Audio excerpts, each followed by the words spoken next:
രജോ ഗുണവുമായിട്ട് ഒട്ടി നിൽക്കണത്, അതാണ് രക്തം.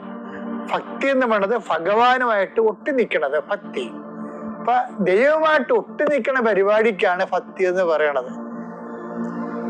ആ ദൈവമായിട്ട് ഒട്ടി നിൽക്കണമെന്നുണ്ടെങ്കിൽ കൈകൾ കൂപ്പി കമന്നടിച്ച് വീണിട്ട് കാര്യമില്ല.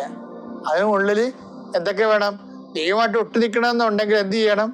വിശ്വാസത്തെ സുഹൃതം കൊണ്ടും, സുഹൃതത്തെ ജ്ഞാനം കൊണ്ടും, ജ്ഞാനത്തെ ആത്മസ്മരണം കൊണ്ടും, ആത്മസ്മരണത്തെ ക്ഷമ കൊണ്ടും, ക്ഷമയെ അത്രയും ക്ഷമ വരെ വന്നാൽ മാത്രമേ ദൈവമായിട്ട് ഒട്ടാൻ പറ്റത്തുള്ളൂ. ദൈവമായിട്ട് ഒട്ടിക്കണം. ദൈവത്തെ കിട്ടിക്കഴിഞ്ഞാൽ പിന്നെ വേറെ ഒന്നും കിട്ടില്ലെങ്കിലും കുഴപ്പമൊന്നുമില്ല. ഭക്തി നമുക്ക് തരണത് എന്താണെന്ന് ചോദിച്ചു കഴിഞ്ഞാൽ ഭക്തി തരണത് സംതൃപ്തിയാണ്. ശരിക്കും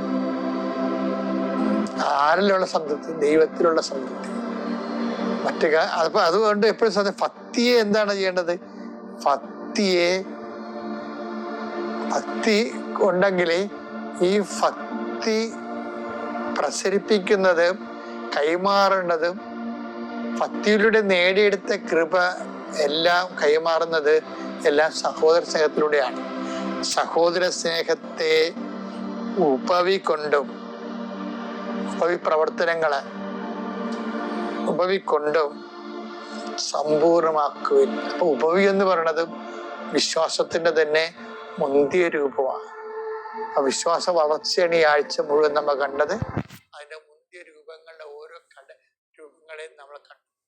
വിശ്വാസ വളർച്ച ഇതെല്ലാം നിനക്കുണ്ടെങ്കിൽ നീ കടുത്ത ദൈവവിശ്വാസിയായിട്ട് ദൈവം നിന്നെ കാണുന്നുവെന്ന് എൻ്റെ അർത്ഥം. ഇല്ലെങ്കിൽ നീ അവിശ്വാസിയെ തുടരുന്നുവെന്നാണ്.